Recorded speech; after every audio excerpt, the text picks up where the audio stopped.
Hello, everyone, and welcome to the Lords of the Night. With me, as always, is the Lord of Pain, Ranting Monkey, Hey guys. and the Lord of Pennies, Setsu 2 cents. What up? And I'm your host, Scribe, the Lord of Punishment. Hello, everyone. Hello, chat. Hope everyone's doing well, had a good week, and having a decent Friday so far. Before we started the stream, thank you, Surfing Moose. Alms for your supply of pepper and jack.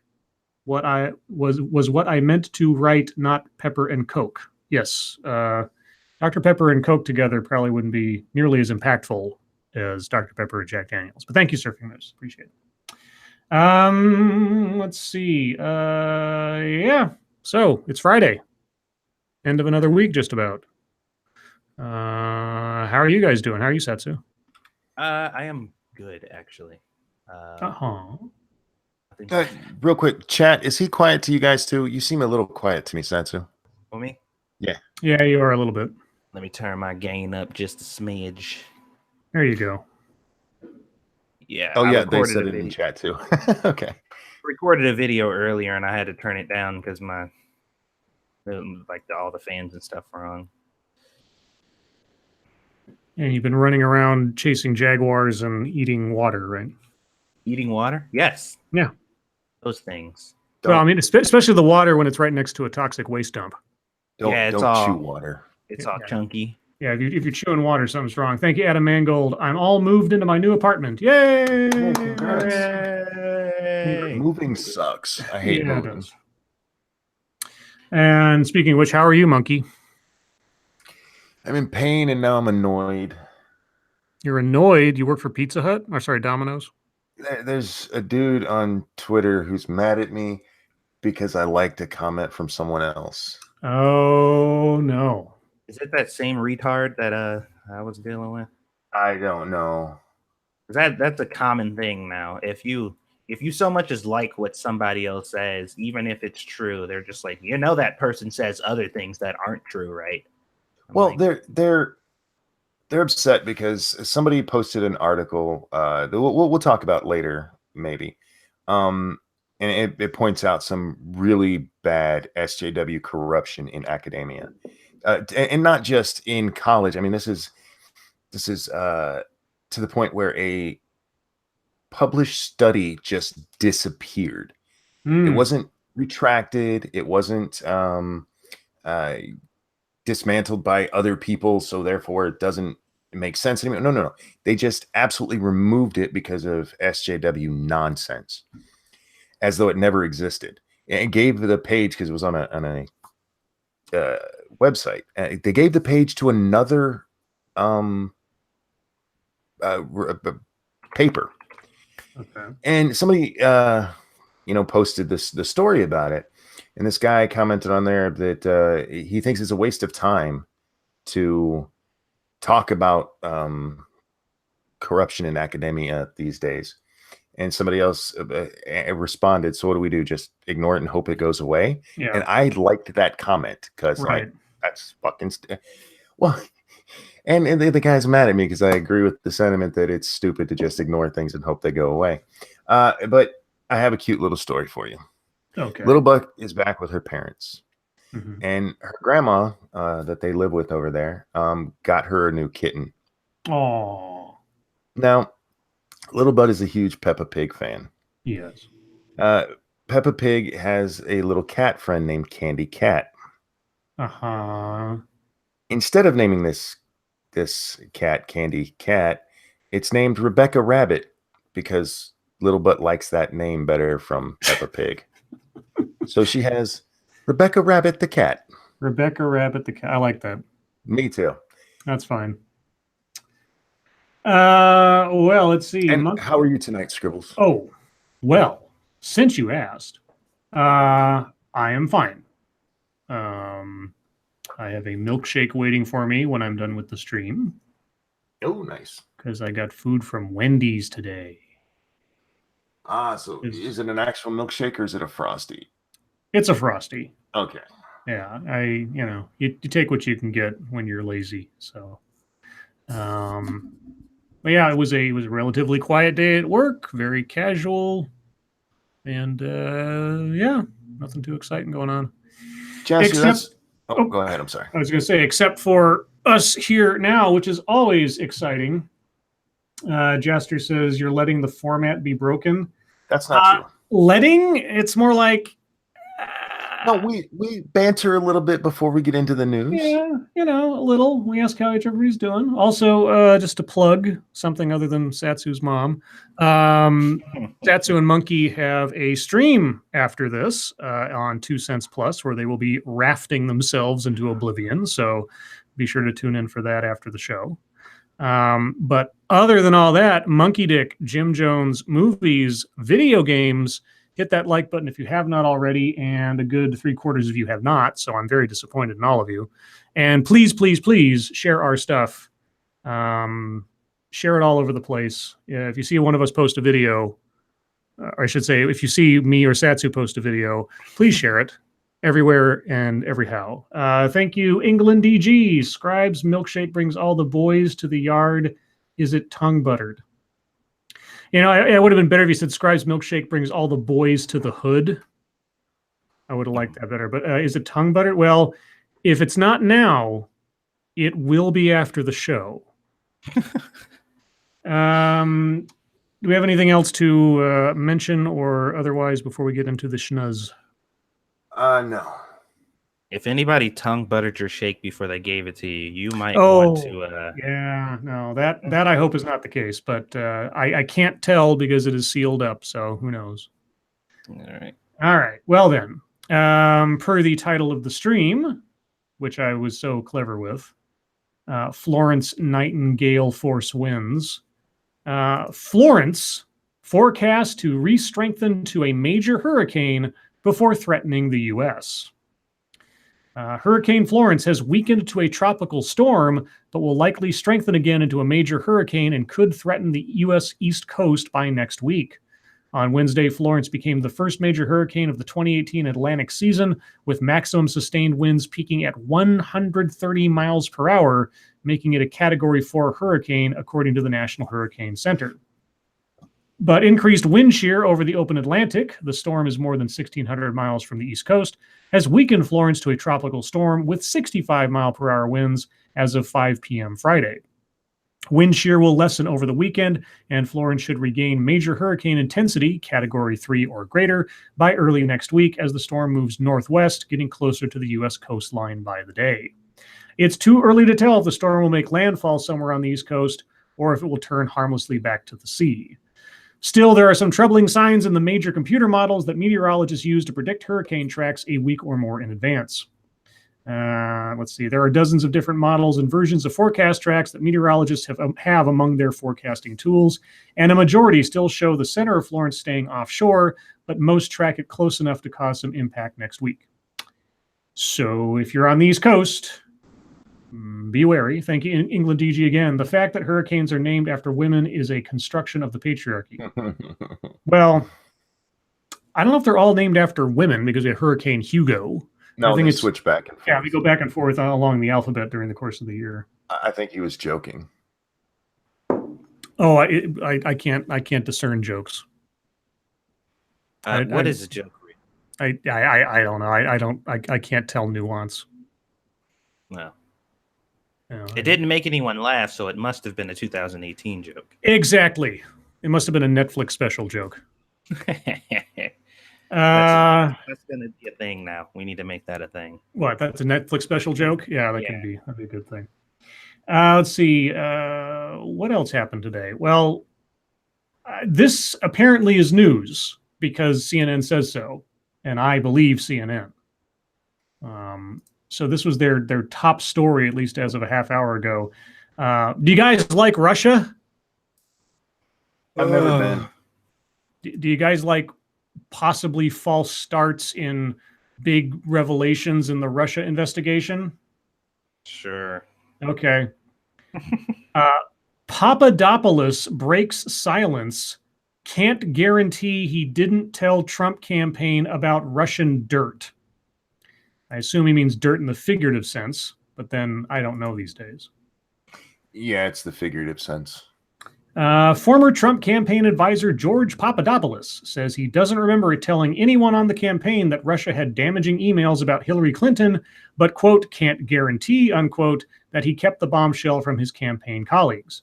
Breaking his silence for the first time since his guilty plea, Papadopoulos also doubled down on the claim that then Senator Jeff Sessions embraced his proposal that candidate Donald Trump meet with Russian President Vladimir Putin, contradicting Sessions' testimony to Congress. The young political operative maintains that he never alerted the Trump campaign about the Russian dirt, but when pressed, Papadopoulos refused to completely shut the door on the possibility that the information made its way to other people on the campaign. Quote, as far as I remember, I absolutely did not share this information with anyone on the campaign, Papadopoulos said, adding, quote, I might have, but I have no recollection of doing so. I can't guarantee. All I can say is my memory is telling me that I never shared it with anyone on the campaign. So maybe, maybe not. This is your headline, CNN? Okay. Well, they have to have something because his sentence was a fucking joke. Yeah, that's true too. They got to make it look somehow bad against Trump because do you have that story or can we a federal judge on Friday sentenced Papadopoulos to spend 14 days in prison and pay a $9,500 fine and perform community service. So it was nothing. Yeah, 200 hours. 14 days in prison. So 2-week vacation, 200 hours of community service. And I mean, $9,500 is nothing to sneeze at, but. In a year probation. So he'll. Oh, did he? Yeah. It's a slap on the wrist. It's literally nothing. So you got to make it sound like he's got something horrible to say. So that was apparently news. I wasn't really sure of the context because I barely remembered there was a man named George Papadopoulos, except that as soon as I said the name out loud, I was like, oh, yeah, I've said this before. I do not recall a Papadopoulos. His biography should be called Papadopoulos. Apocalyptopolis. That's a word. That's a word. It's a word now. And you know what else it is? It's a Netflix quality joke. Oh my God. Let's see. What else do I have? This was a relatively slow news day, guys, all things considered. But I'm sure that the MSS News stuff will keep us covered, which is why I'm going to run through the stories I pulled out real quick because I know we probably have more than a few to get to today. Let's see. Missouri College drops Nike over Kaepernick ad. Some Nike fans protested the brand's move to feature Colin Kaepernick, its latest ad camp. What? In CNN. Man. Okay. Scribe, you just started. Come on. And this is the first sentence. Some Nike fans protested the brand's move to feature Colin Kaepernick, its latest ad campaign, by burning their sports gear. In its latest ad campaign. What is wrong with you people? I mean, fuck, it's not buried somewhere in like a middle paragraph or what. It's the first fucking sentence. Can we appoint somebody in the chat to make sure you are timestamping all of these so I can make a compilation of Scribe losing his shit? Yeah. All right. Anyway, now somebody's going to do it. I want him to. All right. One Missouri college responded by burning a metaphorical bridge.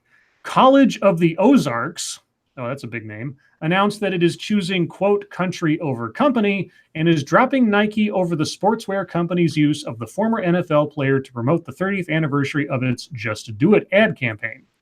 Quote, College of the Ozarks plans to remove all athletic uniforms purchased from Nike or that contain the Nike emblem. Student athletes will no longer wear the brand in response to the company's new ad campaign, the private Christian college said in a statement Wednesday. Quote, College of the Ozarks has stated its views regarding patriotism, the American flag, and the national anthem, the statement said, noting that in October it, quote, revised its contracts for competition in all sports, adding a stipulation that all participating players and coaches show respect for the American flag and national anthem, unquote. Yeah, so there you go. I'm about to say, man, somebody said it in the chat. Under Armour, man, they about to be making a fuck ton of money. Probably.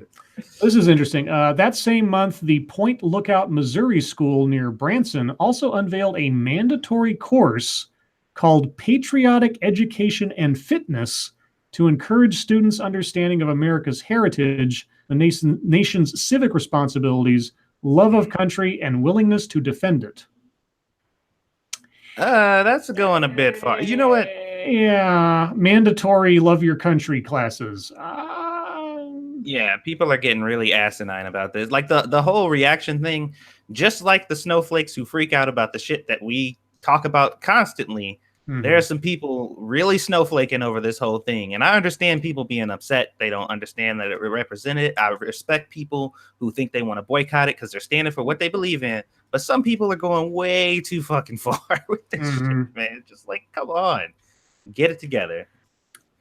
Yeah, I'm not sure how I feel about mandatory love your country classes. Yeah, like I said, people are snowflaking real heavy right now. Well, this school was doing this before the Nike thing. This is separate, so they were just talking about how it was similar to this College of the Ozarks thing. So it wasn't in response to the Nike ad. It was just parallel. Anyway, the last story I have is also a college story. I tweeted out about this earlier today, but the last sentence in relation to everything else in the story is what really confuses the hell out of me. No evidence that Cornell fraternity held alleged pig roast contest. Cornell University has clarified a statement from earlier this year saying it did not find evidence that a fraternity held a contest for new members in which they'd earn points for sleeping with women. In February, Cornell's Office of Sorority and Fraternity Life said in a statement that the Zeta Beta Tau fraternity had been placed on probation after an investigation into whether fraternity members held the contest, which is called a pig roast. Now the school has revised its statement, making clear it did not find evidence the contest actually occurred. The school's initial statement, it said, quote, mischaracterized, unquote, the findings of the fraternity and sorority chapter review board. Then why were they put under probation? Maybe if the investigation. What's the problem here? Yeah, well, hold on. Following an investigation, the review board, quote, concluded it was more likely than not that the allegation, someone associated with the chapter encouraging new members to participate in the contest, occurred, the school's revised statement said. But it did not find evidence to suggest any members had actually participated or that the contest had taken place, it said. The National Office for Zeta Beta Tau hired its own independent third-party investigator to look into the allegations after they first surfaced. Quote, while the university held the chapter responsible and imposed sanctions, it became evident that the university's decision was based upon incomplete information, the fraternity said, adding it brought this to the attention of Cornell administrators, prompting the university to review its findings and issue the revised statement. While Zeta Beta Tau was pleased the university had not found evidence the contest had taken place, it, quote, takes all allegations of misconduct very seriously, it said. Okay, and this is the thing that throws me the fuck off. The last sentence. According to the Cornell statement, the chapter is still on probation and will still be subject to other disciplinary actions. But they found they didn't. What? I know. This is now. First time I read through this, I was like, "Is this another CNN fuck up?" But I can't find anything to counteract or countermand this. So even though, their first statement was, "This shit happened, and we're putting this fraternity under probation." Blah blah blah blah. Well, then they had to review the fact that they had no evidence of it, and they issued a revised statement where we didn't find anything, but we're still going to hold the fraternity responsible and punish them. For what? I don't know. I don't understand. It's insane. Thank you, Dark Shade. Satsu, Spider-Man, and Dragon Quest XI are awesome. Fuck you, Dark Jade. Wow, Jesus, that's nice of you. That sounds like some shit. See, I just had a fucking flashback of my childhood from that shit. What? Because we weren't the most well-behaved kids, so my mom would like pre-kick our ass before we left to go somewhere. She's like, "This is for whatever you're going to do when we get there." And it seems like I thought you were talking about the video game thing. I was like, how the hell did Spider-Man and Dragon Quest XI give you PTSD? I was curious as fuck. No, I was talking about the story. I read that thing about Dragon Quest XI. I remember my mother kicking my ass. Like, what the fuck is going on?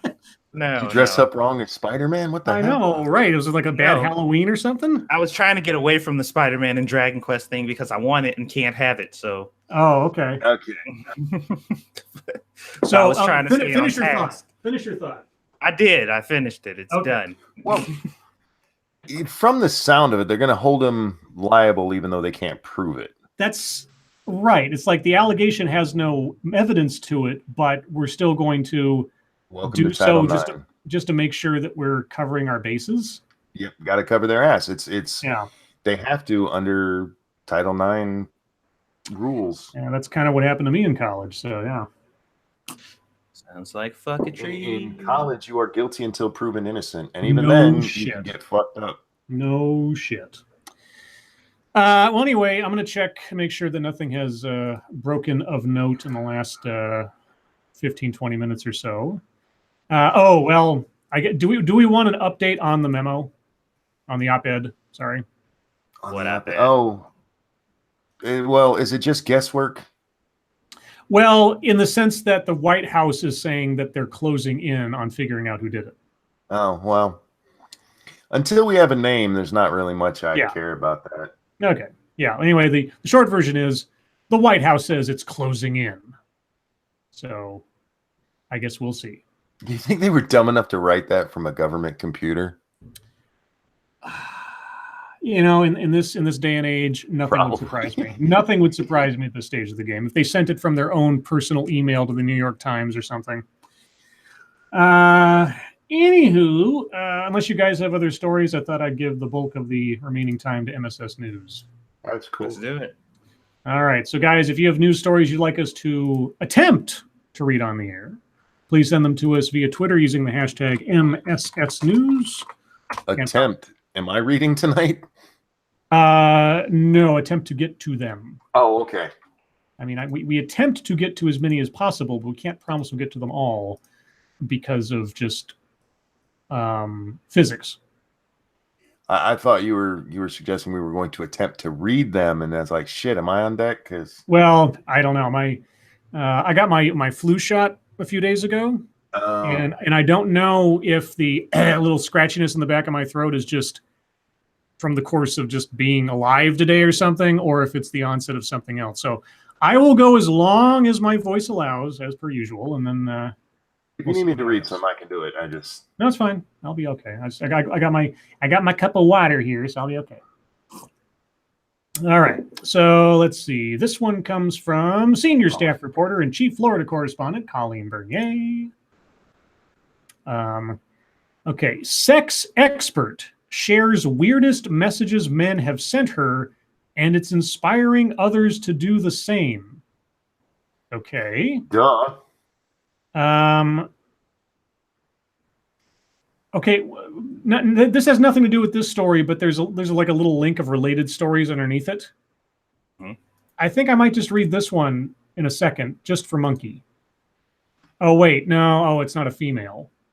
Okay, for a second there, I thought it was... Because when they said 3-foot-tall porn star, I thought, uh-oh, Monkey might be interested in that, but it's a guy who's the porn star, apparently.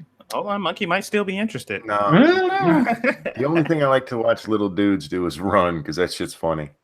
Okay, in this day and age, we've all heard the phrase slide into the DMs. It's a social media term, meaning someone has privately sent you a message online insinuating that they are interested in you or want to hook up. Sometimes the attention is wanted, but most of the time the messages come from random people on the internet you don't know and would rather not have heard from. One woman who knows all too well about unwanted attention is sex expert and columnist Nadia Bocotti. Hold on. A porn star knows all too well about unwanted attention? No. The porn star story is completely different from the one that I'm talking about now. Okay, I was about to say, what the fuck? I said, yeah, the 3-foot-tall porn star story is a related in category story to this one. It's got nothing to do with it. Well, this chick was a sex worker, right? Or did I hear that No, wrong? sex expert. Oh, sorry. But I don't know. I mean, she does look cute. I'll give it that. The 34-year-old, old enough to be a sex expert. She's 34. Well, if you look at the sides of her mouth when she's smiling, there's a little bit of wrinkle there. Little. Okay.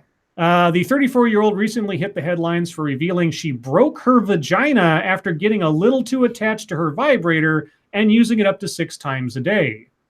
Okay, she's not a sex expert. She's a sexaholic.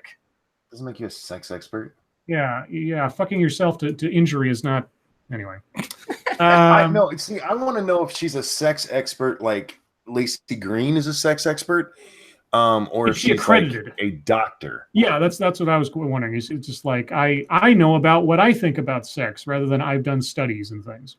I'm a sex expert, y'all. I'll tell you what, though, if she's having to use her vibrator up to 6 times a day, Nadia, call me. I'll solve your problem. But now she's back and talking about the bizarre messages she receives from men on social media. In a hilarious video posted on Instagram, Nadia quoted some of the DMs she had been sent by strangers. These included questions such as, quote, "Do you want a big dick?" to more blunt comments like, "I like you. Will you meet me for sex?" Another had asked, "Do you like porn? Because you look like a porn star." But the worst had to be one person who couldn't handle not getting a response. Quote, "Why are you ignoring me? Don't ignore me. You're supposed to reply to your DMs. Hello, fucking bitch." Speaking to the Mirror Online about the video, Nadia said her aim in creating it was to highlight that women don't owe men anything. Men don't owe women anything either, just so you know. She explained, quote, "Writing and speaking openly about sex certainly makes me more vulnerable to internet trolls, but in general, you really only need to be a woman to attract this sort of unwanted attention." You know, you can make your DMs private. You know, you could sort of understand that making yourself a public figure, a sex expert, you're going to attract all types. I'm not saying you're asking for it, but at the same time, you kind of are opening yourself up to all types of things, good, bad, and otherwise, when you make yourself a public figure and open up your DMs to anybody who can send them to you. So, well, apparently there are no creeper-ass women out there.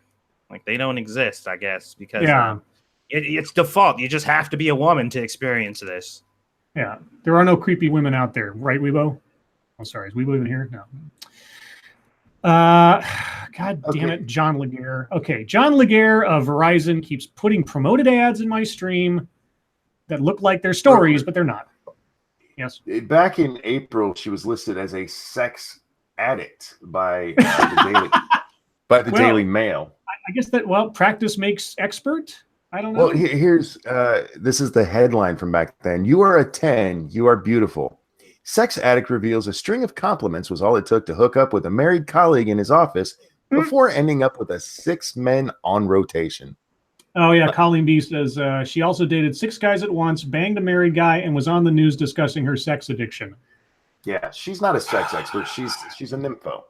Okay, well then I'm a sex expert. I might as well start a column now. But when was that written though? Because isn't it interesting how the terminology changes? It was in April.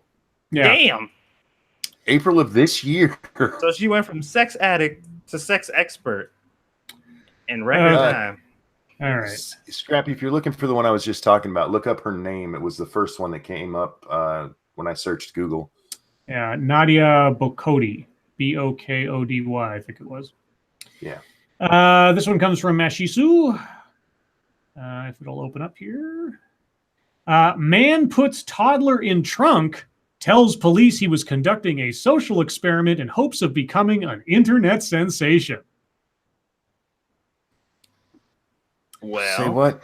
A 28-year-old Schaumburg man told police he was conducting a social experiment in hopes of becoming an internet sensation when he put a toddler in a car trunk and slammed it shut while in the parking lot of a Norwich restaurant, according to police reports.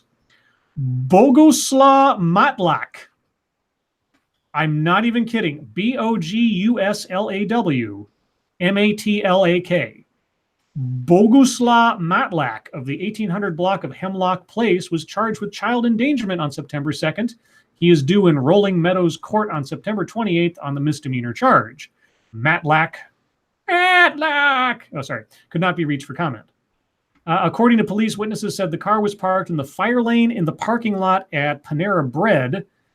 Police said Matlak was seen grabbing a toddler by the hand and walking him to a 2004 gray Audi A6 sedan, telling the boy that he was being bad and that he would punish him by putting him in the trunk. Police said the boy was put into the trunk and then Matlak then slammed the trunk shut got into the driver's seat of the car, and drove away through the parking lot. According to police, the car headed north on Harlem Avenue, and Norwich and Harwood Heights police were unable to locate the vehicle. However, by 4:09 p.m., the car had returned to the Panera parking lot, and this time was in a parking space.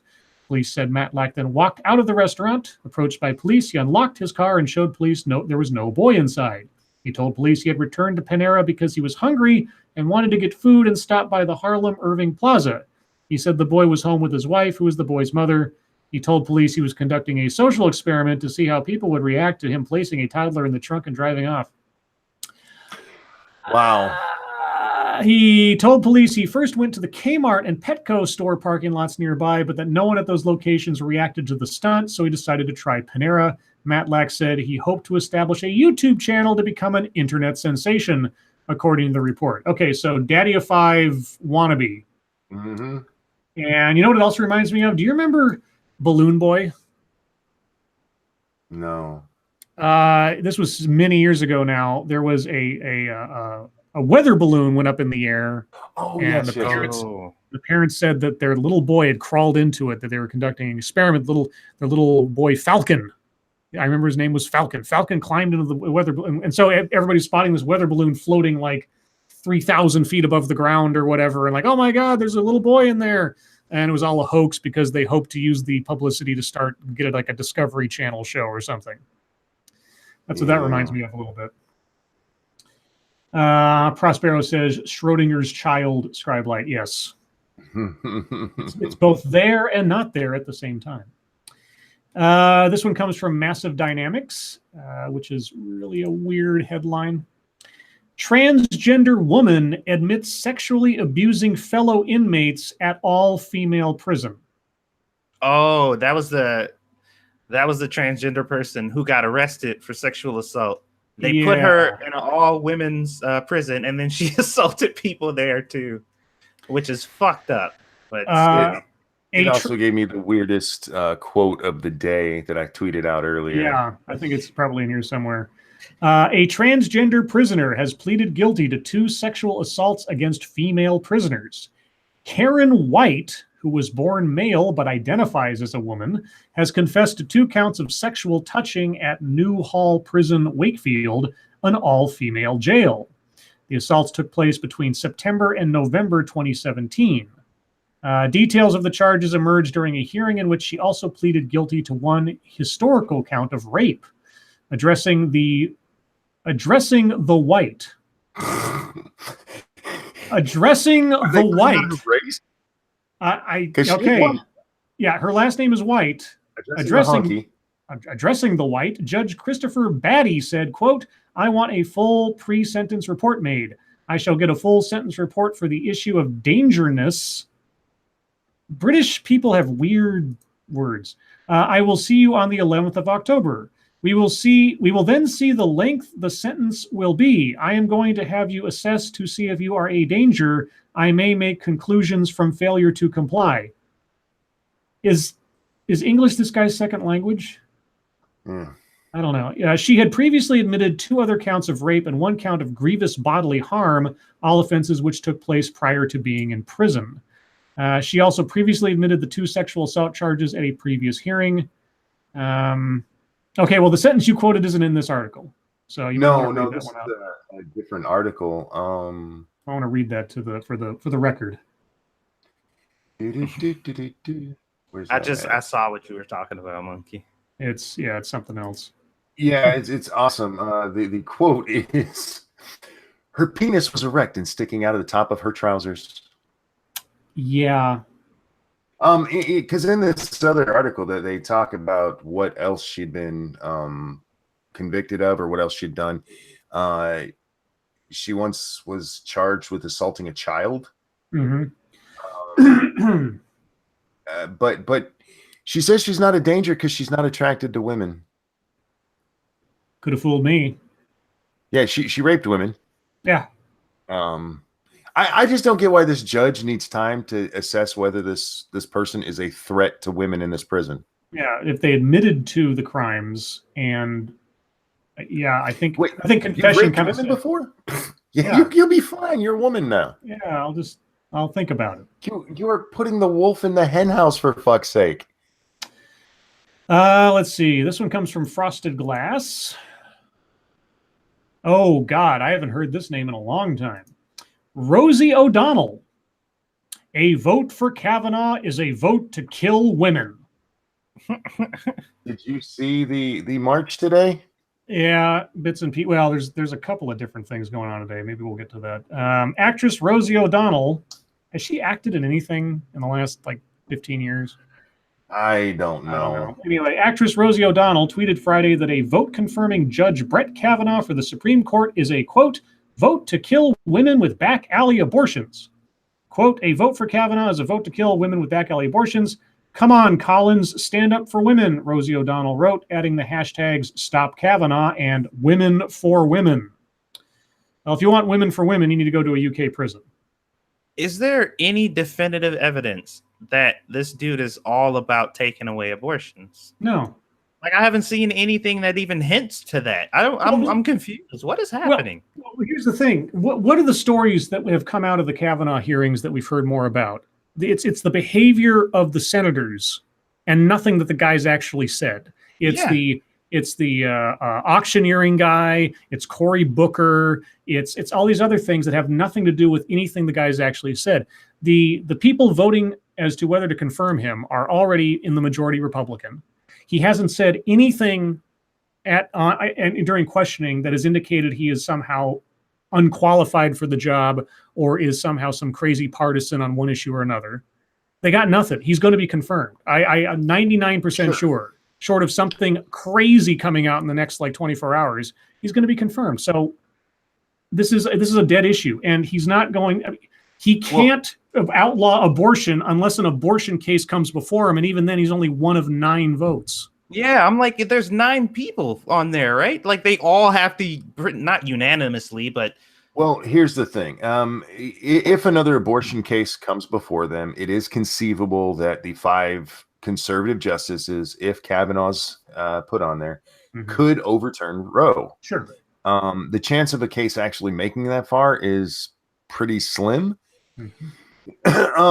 But Faith in there says that Kavanaugh said it's settled law. He has said that it's precedent, but he's also pointed out that the Supreme Court overturns their precedent, and that's what's scaring these women. Right. But it's not going to happen. It's just not. Yeah, because every time a new Supreme Court justice comes up that is not a liberal, the same thing was the same scare tactics were talked about during John Roberts and Alito and Gorsuch and now Kavanaugh. And how many years have passed? And Roe v. Wade's still there. Yep, it comes up every time. And again, like Monkey said, it's possible that it could be overturned, but then it's also possible that a meteor is going to strike the Earth tomorrow. Well, isn't it also possible that they could have a Democrat or somebody who's leaning more towards in their direction, who's like, yeah, I'll get rid of it.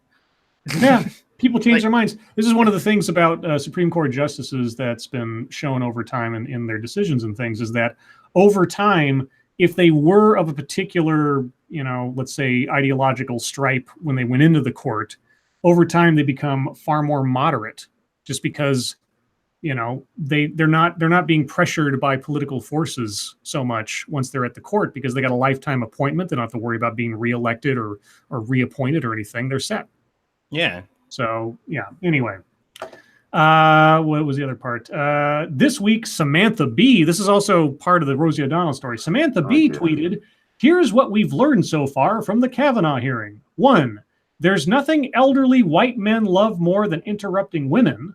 2, there's nothing elderly there's nothing elderly white men hate more than being interrupted by women, and we already knew that." Wait a minute. God, so they showed twat. Oh, okay. They showed up there specifically to scream like banshees to interrupt what was going on. Yeah. And their conclusion is, wow, he sure loves interrupting us. Are you fucking kidding me? Anyway. Real quick, I want to address something said in chat. Mad for Song 01 says, wasn't the ruling on Roe v. Wade unconstitutional? Many of us believe, yes, it was unconstitutional, but since it was decided by the Supreme Court, there's nobody to take that to.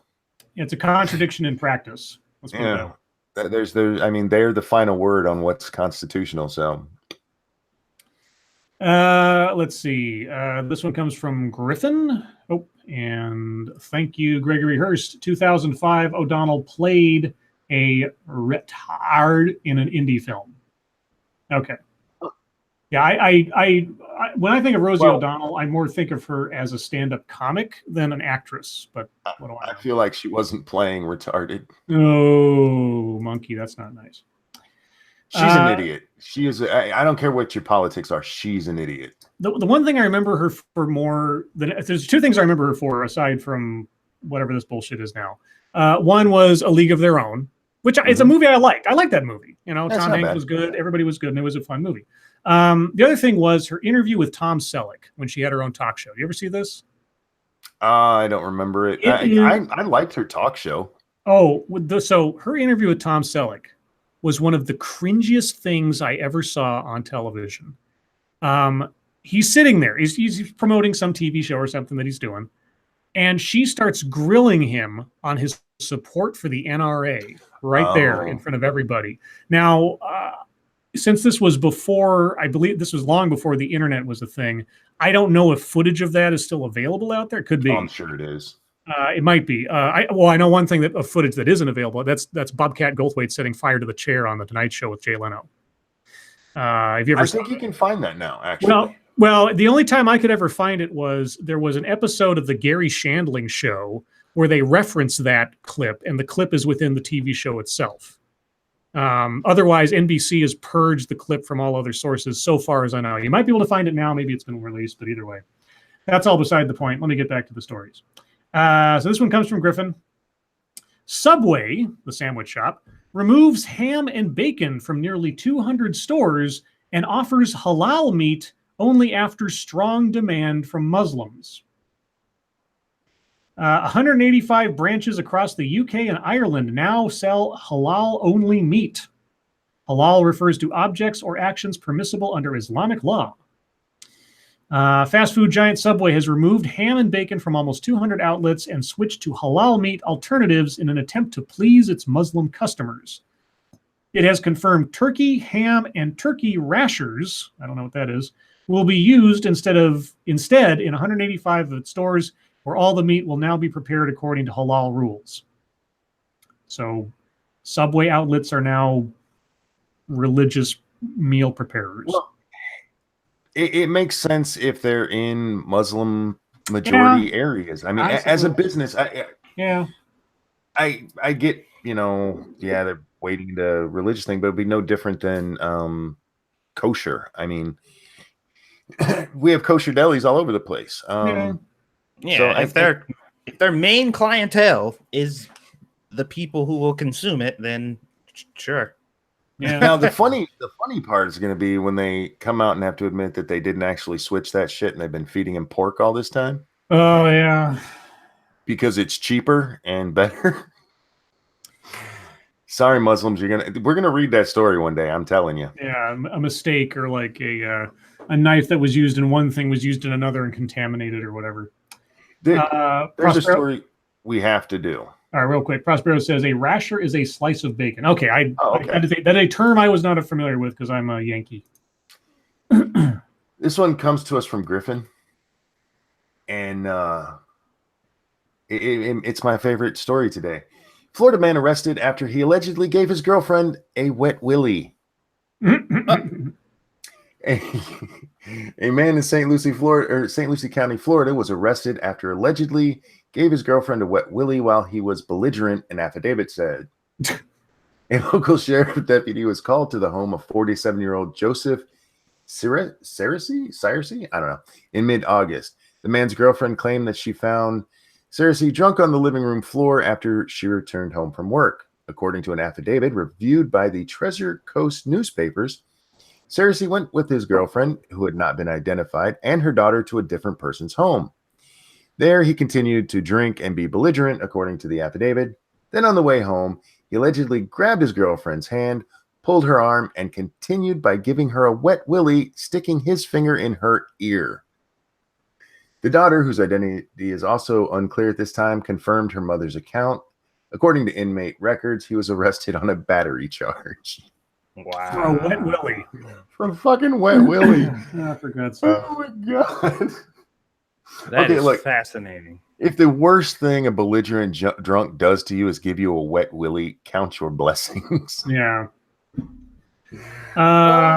Let's see. I'm going to do this one from senior staff reporter Jack the motherfucking Cockring. I love this story. Woman slammed airline for calling her Miss instead of doctor. Quote, "This was not about my ego."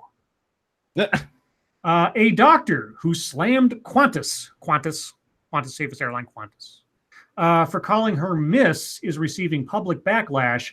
However, she said she was trying to highlight, quote, everyday sexism, unquote. After tweeting at the Australian airline, I never know how to say this name. I always try to pronounce it like phonetically, even though I know it's not how you pronounce it. Siobhan. Oh shit! I know how to say that, and I can't remember. And I'm blanking, and I know that there's a correct way to say it, but I always try to say Sibahan, but it's not Sibahan. It's like, I don't know. Anyway, whatever O'Dwyer responded to criticism on Twitter, writing, quote, "This was not about my ego." Yeah, it was. Okay. What? I said yes, it was.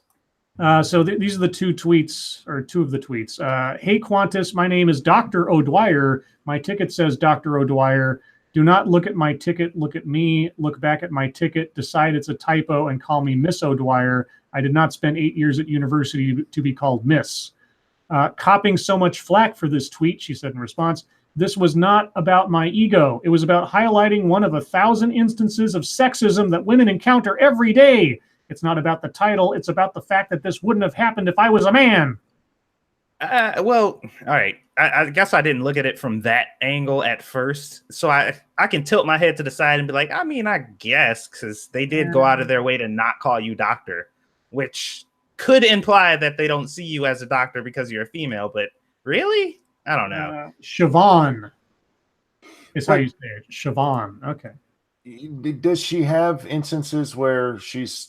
But now, if she had a male colleague with her at the same time and they called him doctor based on just his ticket, I could see it. But she's literally just bitching because they used the wrong one and assuming they did it because she's a woman. Yeah, she's very definitive about the reason why they said it. But I mean, that one's up in the air. I don't know what the person's intentions were. So I won't say definitively. I bet they just looked where the name was because they look at 1,000 tickets a day and just called out her name or whatever. Yeah. You know, because they probably just looked at the last name. They're not going to call her by her first name, so they just saw O'Dwyer on there and just said Miss. There you go, because she's female. O'Dwyer is a senior lecturer in aging and family care at the University of Exeter in the United Kingdom with a PhD. Her original tweet received more than 8,000 likes and sparked a conversation about casual sexism with passionate opinions supporting the academic. What was the gender of the person who said this to her? We don't know, I don't think. If we don't know, then it was definitely a woman. O'Dwyer was boarding a Qantas plane when a flight attendant reportedly looked at her boarding pass, which said Dr. O'Dwyer instead addressed her as Miss O'Dwyer. Okay. Well, when asked about the specific incident, Qantas commented on their crew's behavior in general. Quote, "We are extremely proud of our cabin crew who respectfully serve our customers day in and day out and play a vital safety role. Our crew treat all passengers with utmost respect, regardless of age, gender, and occupation." Good for them. Yeah, we're not Caving in. Fuck that bitch. Thank you, Point Curation. I predict my country will create a fine for this. Yeah, no shit. Yeah, and thank you, Point Curation again. A male doc being called Mr. is the same. I don't know. It seems pretty petty to me. I didn't go to school forever to be called Miss. Like, You know, you went to school forever to whine. See, my first question would have been, and it was answered in the article, but like, doctor of what? Because doctorates are a dime a dozen these days, depending on what the subject we're talking about. Well, see, here, you know what, bitch? Let's talk about this. A dude, the worst he would have done is corrected them then and said, doctor, and moved on with his fucking life. Yeah. It would be, oh, I didn't go to school for 8 years to be called mister. Shut up, you stupid entitled twat. Okay, one more, and then we'll move on to YouTube time. This one also comes from Frosted Glass. I just love the headline. This comes from our friends at Medium. Thank you, Duck Dog. I hate Canada. Are you a resident of Canada, Duck Dog? Just curious, because otherwise I have to send you to mandatory patriotic school. From now on, my pronoun is doctor. Dr. Monkey. Yes. That's what we need now. Dr. Monkey, MD. And what does the MD stand for? Monkey Doctor. Oh. Yeah, see? So it'll be like what was that Quincy, that show with Jack Klugman. It'd be like Quincy, we're like solving little medical crimes and things. Let's see. Duck Duck says, I'm a resident of Maine, Scribe Light. Oh, so Close enough. You're in Stephen King country. All right. From Medium, my orgasm is not your property, so stop saying you made me come. I fucking saw this the other day. Well, who did it? If it wasn't me, bitch, who was it? Her body did it, Satsu. Is there a ghost in this motherfucker that I don't know about? Should I scoot over and make some room for this motherfucker? All right, so this starts as a series of quotes. Are you there yet? How about now? Are you even close? I remember feeling like I was on a really long road trip with a 4-year-old in the back seat. Then finally, you came, right? No, I replied, but it's okay. You tried, I think. I could tell by the look on his face that I had hit a nerve. I tried softening the blow to his ego, making excuses about not having breakfast that morning and failing to properly hydrate. It didn't really help, so I started putting on my skirt and getting up to leave. You aren't going to stay? He asked. No, why would I stay? I don't know, for cuddling, I guess, but I don't really like cuddling. Has anyone ever told you you're kind of, I don't know, cold? No, wait, frigid, that's the word for it, sort of like an ice queen. No, they haven't, I said as I walked out the door. Jesus Christ. Sensitive men, everybody. This is what women want. They want sensitive men who are, very, very deferential. I wish I could say that I didn't take his words to heart. I wish I could say I told him off. I wish I could say his comments didn't stick with me for the past 7 years. Jesus Christ, let it go. But they did. Maybe it was because I was relatively young at the time he said those words. Maybe it was because when we slept together, I was having a tough time with my mental health and managing my PTSD symptoms. And yet you still are, clearly. And yet even though I knew his comment was sexist and dismissive, I adjusted my behavior accordingly. Hey, if that guy had fucked you and just got up and left, you wouldn't have some choice words for that guy? Yeah. I mean, okay. In later sexual encounters, I acted like I was enjoying sex when I wasn't. I faked it and fed men's egos by affirming their sexual prowess. To this day, I still cuddle, even though it makes me feel trapped and kind of anxious. You know, doctor, it hurts when I move my arm like this. Lots of us don't like to cuddle, lady. Actually, we're kind of known for it. And honestly, don't. Okay. And okay, one. Hold on. So this reminds me of stuff that relates to BDSM. Okay, because BDSM is sort of like hyper sexual relationships because of the nature of the risk of physical injury, etc., depending on what you're doing. Okay. You never want to give somebody a false positive. Okay, even if you're the submissive, especially if you're the submissive, you don't want to give a dom a false positive that something they're doing makes you feel good when it doesn't, because that's just going to make them keep doing it. And then if you suddenly turn tail, so to speak, they're going to wonder why and completely throw everything off. Honesty, honesty, honesty. Either it's working or it isn't. And if it isn't, work to find what does. And if you can't, then you might not be made for each other. That's my rant. That has been BDSM advice with Scribe. relationship advice in general too, but BDSM specifically, because if you tell somebody or you give them indications that what they're doing is good and they keep doing it and it's making you uncomfortable or causing you panic attacks or something, you'd have no one to blame but yourself at that point, because if they're trusting you to let them know what it works for you, that's not trust, that's lying. So I'm still having a problem really understanding exactly what the problem is, because here's the thing, like she obviously has things that she doesn't like or whatever, and she's obviously not the cuddling and sticking around type, and most women are just like, that's not what I'm about, bye, and then they leave. But she seems to like have taken issue from this and internalized it, and now she's forcing herself to do things she doesn't like, and that's somehow other people's fault. Yeah. Like, you made a conscious decision to do things you don't like because you had a problem with a fucking throwaway statement that some dude left who you fucked and just left. Like, it just doesn't seem to add up to me. Anyway, this goes on for several pages. I'm not going to read it all, but yeah, I'm not. Let's see. I'll skip down to the end. So in the face of these narrow sexual constructs, I've started to repeat the following mantra, softly, quietly. To whom, I'm not sure. Perhaps just to myself. No. It is just to yourself. Yeah, 100%. I don't know what to tell you. A mantra is it's a self code or whatever. Maybe as a form of resistance, maybe as an expression of possibility, maybe as a reclamation of sort. Oh, Jesus. So here's the mantra. My orgasm is not your property. This is a long fucking mantra. Is usually like 2 lines, 3 lines. Okay, you repeat this to yourself all the time? All right. My orgasm is not your property. It's not your accomplishment, and it's not exclusively your doing. So for the love of whatever God you do or do not believe in, stop saying you made me come. That's self-serving and quite frankly inaccurate. Hey, I hate to tell you this, lady. Men, there are women who have a really hard time orgasming. It takes a particular stimulation, a particular atmosphere, the right person.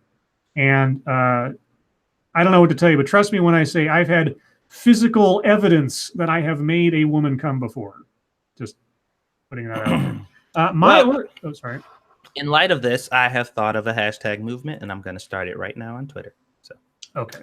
It's not over yet. My orgasm is not your validation. It's not your confirmation of your worth as a human being or a way for you to reinforce your toxic masculinity. My orgasm doesn't make you special, and it doesn't mean that the sex was good. On the flip side, my lack of an orgasm doesn't mean the sex was bad. Sex isn't binary like that. My orgasm is not the power you hold over me. My orgasm is not your consent and is not your excuse for ignoring my emotional, spiritual, and intellectual needs. My orgasm is not your leverage. It doesn't entitle you to receive anything from me.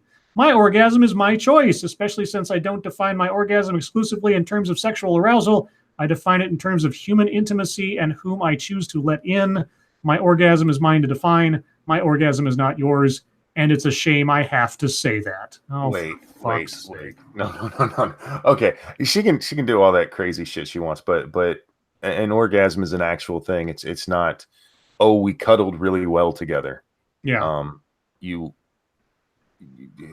Fucking women.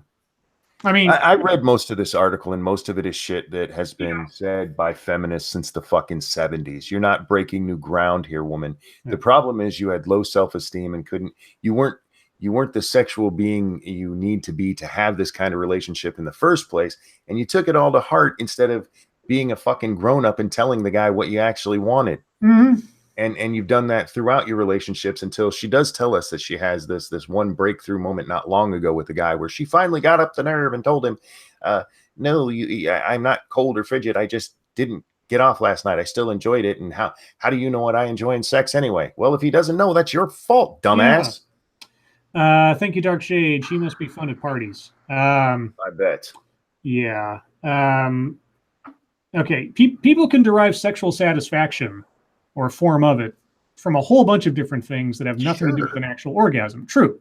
Some people get really turned on and get their motor running just from cuddling or just from hugging or just from getting their hair pulled.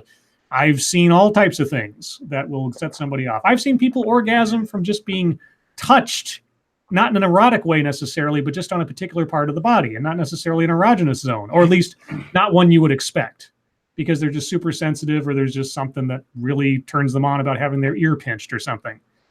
Shit happens. But this lady, her problem is her. This isn't guys being mean to her or somehow treating her badly. Either you communicate what you like or you don't. And if you don't have much to complain about if you don't get what you want. So yeah. Well, anyway, her orgasm is hers, so it is her problem, and I am more than happy for it to be her problem. That aside, guys, let's go to YouTube time real quick. But before we do, can we cover one quick story? I'm not going to read it from whoever sent it, and I'm sorry because I missed who did it. But there's an update on the homeless guy and the $400,000. That couple's home was raided today. Yeah. Oh yeah.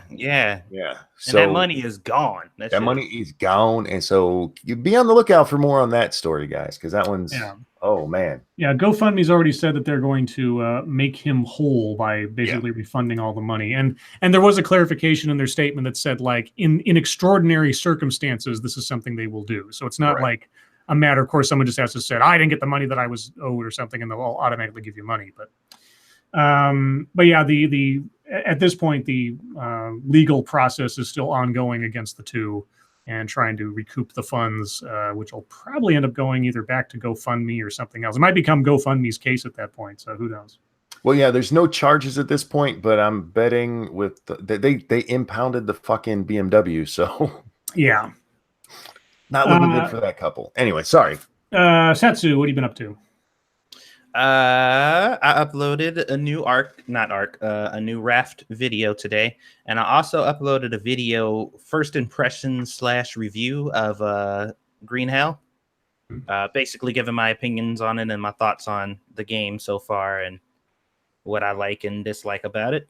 So if you're interested in that, go check that out. I didn't do anything on the main channel, but we will be streaming tonight. We'll be playing Raft after Lords of the Night. Cool. Monkey. I'll be playing Raft with Satsu, but otherwise I ain't doing nothing today. I laid in bed and moaned. And not in a pleasurable way, I assume. Not in a pleasurable way. Okay. So I found a video that I'm probably going to work on. Have you heard the phrase or the iteration of bring your whole self to work? I've heard it before. I think I've heard that phrase, but I don't do that. Yeah, well, this is something that I hear and have heard countless times in corporate diversity and inclusion promotions. You know, we want to encourage people to bring their whole selves to work. And that phrase is prominent at the beginning of this video I found today. And I thought I would, at least in part, muse a little bit on what that means to me when I hear it, because I've never really heard a really good definition of what the hell they're talking about. So I'm going to kind of use this video, I think, as a vehicle to sort of rant about that a little bit, but also at just the insane strides some businesses will go to try to ensure that nobody ever accuses them of being racist, sexist, homophobic, whatever. Mm-hmm. And just how very little of this stuff actually has to do with doing work. And, you know, like I said, maybe I'm old fashioned, but most of the jobs I go to, I bring my whole self there because I'm being paid to be there. But anyway, I'll look at that in the next day or two.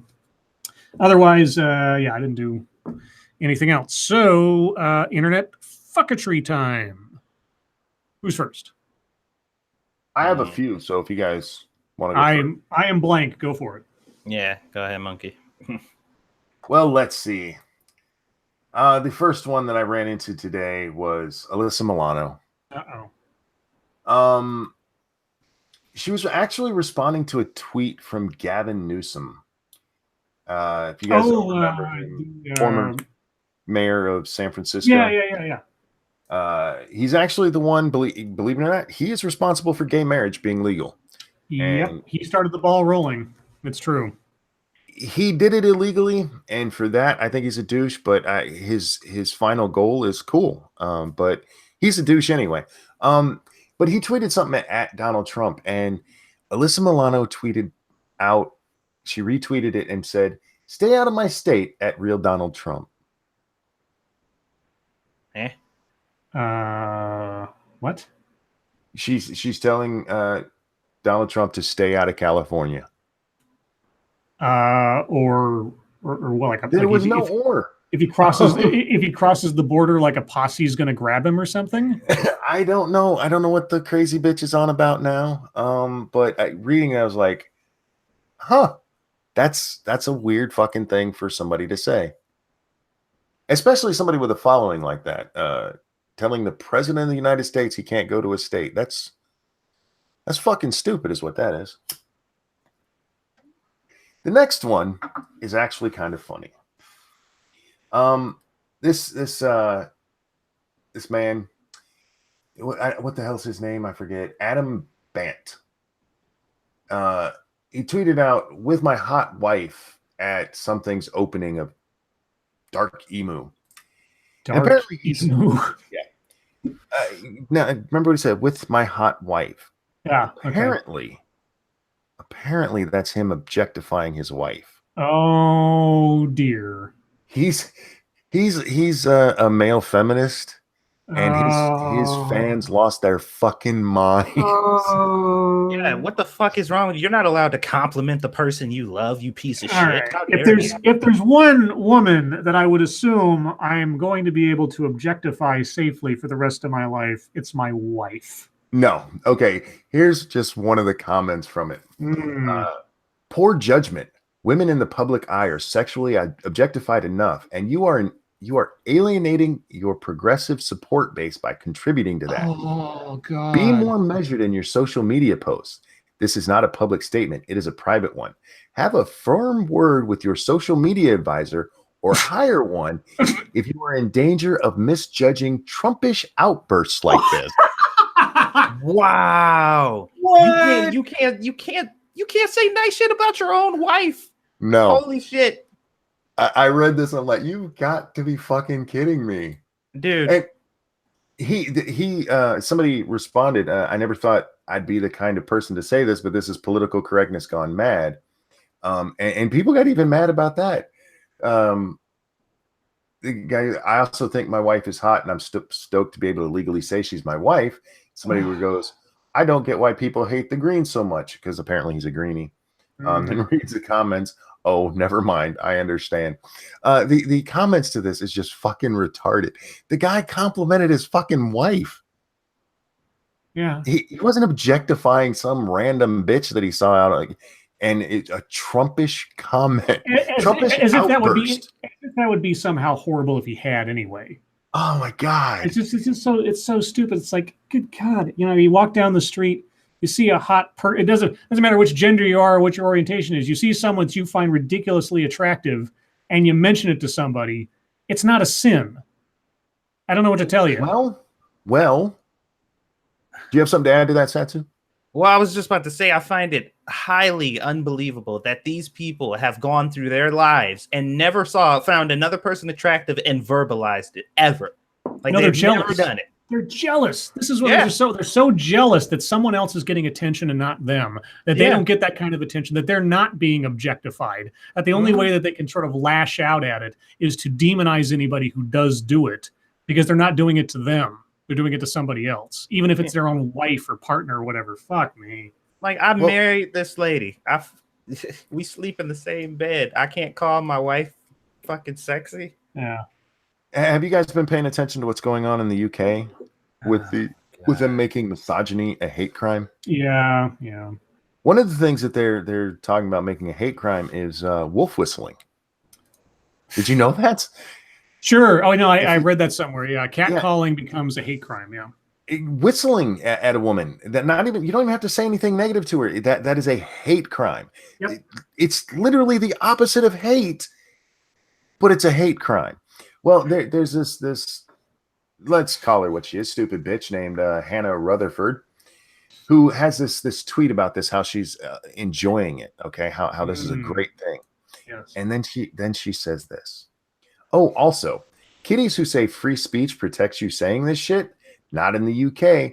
We operate on common sense instead. So don't be a fucking idiot like Dankula and try to be edgy. Just makes you look like a cunt, and then you have court fees too. So wait, she can say that shit to people? Yeah. Yes. But if somebody whistled at her to appreciate how she looks, that would be a hate crime. But she can call strangers cunts for thinking this is stupid. Wow. You know what? Okay. Never mind. This is the world we live in, man. I was going to say something that could probably connect me to some crime. So I'm going to just shut That's up. all right. We're American. They can't touch us. Can't touch this. Yeah. I read that. Like, oh, my God. I'm not a violent person at all, but these stories make me violent. It's just like, I just get this uncontrollable urge to want to slap the fuck out of people. Okay. There was some controversy. Did you guys see the Joe Rogan, Elon Musk thing? He's smoking up and suddenly his stock dropped. Well, his stock actually didn't drop because of that. It's just a coincidence because two of his what are they called? Officers of the company. Yeah, executives stepped down. That's what really it was an interesting. I watched probably 90% of the stream. I didn't actually make it to where he smoked the pot, but it was weird watching him. But he said something in there that made me love him. The whole idea for his flamethrower that he sold, which is not a flamethrower, he was careful to say that, came from Spaceballs. Yay! From Yogurt saying, the kids love this. He goes, well, so why don't we do that? So whatever else happens to his company, I think that's awesome.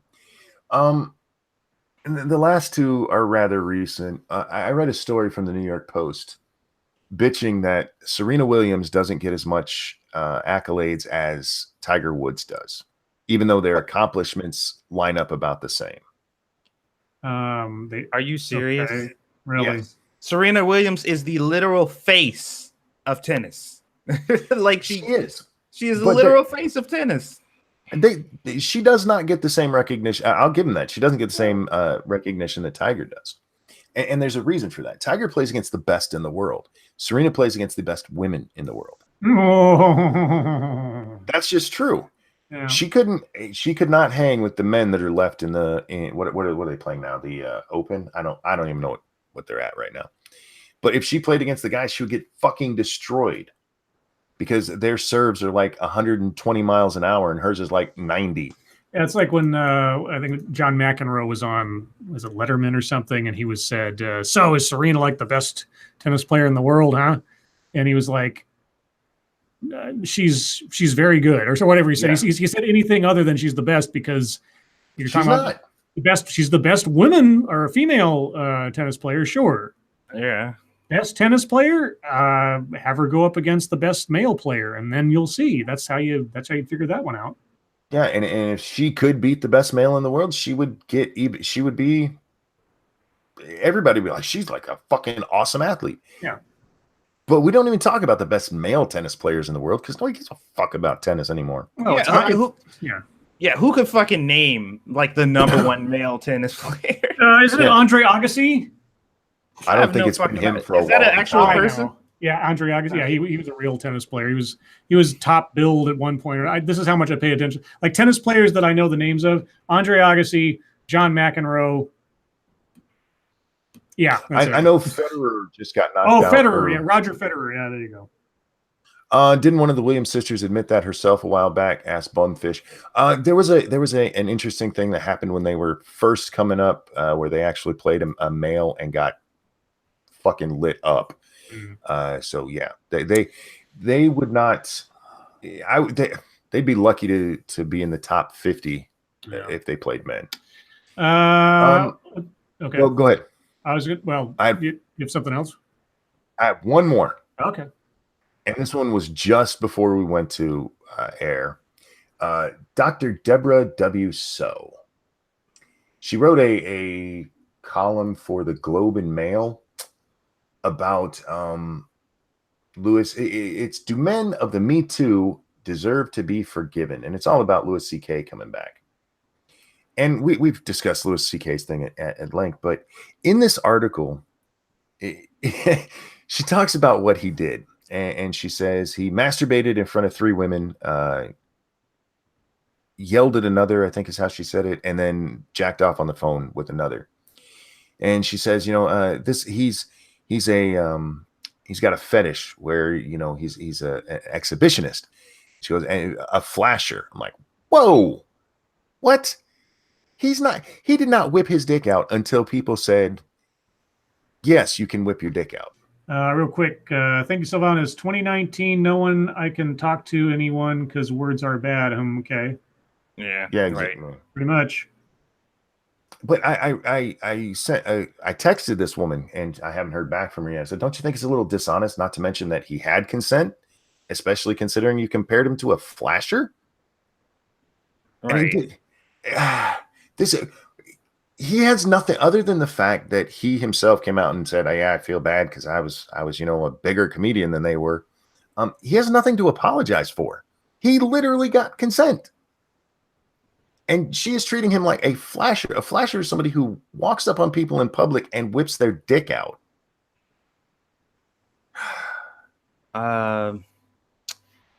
Monkey, send me that story about the dude who complimented his wife. Yeah, no problem. But those are all the ones I have. Oh, and that one I don't have a story to it, dude. It was a tweet somebody sent, but I'll send it to you. Did you guys see the hashtag movement I started on Twitter? No. Okay. I'll check it out in a minute. But that's all I have, Scribe. Her orgasm does not belong to you. You did not make her come. We need to break this stigma. Let's give females their bodies back. And I did the hashtag you helped her come. No. Nice. Well, how about 15 minutes of advice column? Sure. All right. So these are hilarious. Dear Lords of the Night. And again, guys, these aren't actually things coming to us from viewers. This is just, I put Dear Lords of the Night just for the sake of conversation on other advice columns. If you actually have advice column stuff to ask us, we don't have an email for that yet. So we might do that if that's what you guys want. Anyway, Dear Lords of the Night, I have a big problem. A few years ago, I started dating this great, funny, handsome guy. We moved in together a couple of years ago and have since had a nice, happy, and generally okay life going on. He's 35 and I'm 31, so it felt good to be on serious relationship footing. But since last fall, there's been a rapidly growing elephant in our apartment. He likes Trump. He likes Trump in a way that is killing me. He started to use the rhetoric of the people I generally can't stand. Almost no day goes past that I don't hear some libtard, radical Islam, social justice warrior garbage. At first, it seemed like he was joking, and the shit didn't really fit into the rest of his personality or ideals, so I was able to see it as misguided interest or poor satire. But now I know he isn't joking. We argue about this all the time, and his debate style is to talk over and belittle me. I can see we are both just further entrenching our views. Do I have to break up with him? If I were talking to a friend, I would tell her to break up with him. I don't know what to do. I want to find the person who told me he thought, quote, everyone should be a feminist, unquote, on our second date. Can that happen? I feel like breaking up would mean blowing up my life. Thanks, Lords of the Night. Alt-rights, not all right. You don't have to, but y'all gonna have to make a mutual agreement to keep y'all political ideals, especially on that level, separate. I mean, and it's doable. Like I know some people who are completely on the opposite sides of the political spectrum, and they just don't talk about it. And they're fairly happy together, and they still have debates. You know what I mean? But it's after it's over, it's just like, all right, let's fuck. So I don't know. Some people can do that. If you can't, then break up with them. Monkey. Given how much it just break it off, you're not grown up enough to have a relationship like that. Yeah, that would be my advice too. It's like if you're going to make it into something where they're a horrible person because they don't agree with you on everything, then yeah. Of course, I'm really curious to know how he went from somebody who was like everyone should be a feminist to the having an antipathy for social justice warriors inside of a couple of years. Well, I mean, but there's this idea that you can't hold the same views if they're on opposite sides. You know what I mean? So it's like I can think that being a feminist or respecting women is nice and still like Trump. Like, no, you can't, Satsu. What are you talking about? Grab her by the pussy? That's not the same thing. It's like cognitive dissonance. You can't do that. Well, in the real world, you can. Oh, okay. And then there's this one. I read a little bit of this, and it's very strange. And the advice columnist this is attached to, she's trying really hard to be a fitness model. So I'm not quite sure what's going on here. But Dear Lords of the Night, my boyfriend, James, is 46 and has a 21-year-old daughter, Courtney. Courtney went to beauty school. Her dad paid for her tuition, housing, Range Rover, insurance, weekly allowance, cell phone, etc. She finished school, moved back home, says she doesn't really want to do hair anymore. She has never worked a day in her life. She totaled her car, and James enlisted me to find a new one for her in my spare time. The other day, she asked him to buy her a $300 makeup tanning kit. James is going through financial hardship and is stressed out with money. He gives me a $120 week allowance and cash when I need it, but I shop at thrift stores. Now he wants me to give her my car that he has loaned me because I totaled mine, and I have a lawsuit pending so she can see her boyfriend on weekends. Courtney's mom doesn't help financially. I am 26 and have a 5-year-old son, and James is a fully involved co-parent. But when it comes to Courtney, when will I have a say? After 2 years living together, I moved out because of this, but we're getting back together. We picked out a ring, and I'm moving in 4 weeks, but I'm worried. Signed, his daughter is my problem. I think we did this one.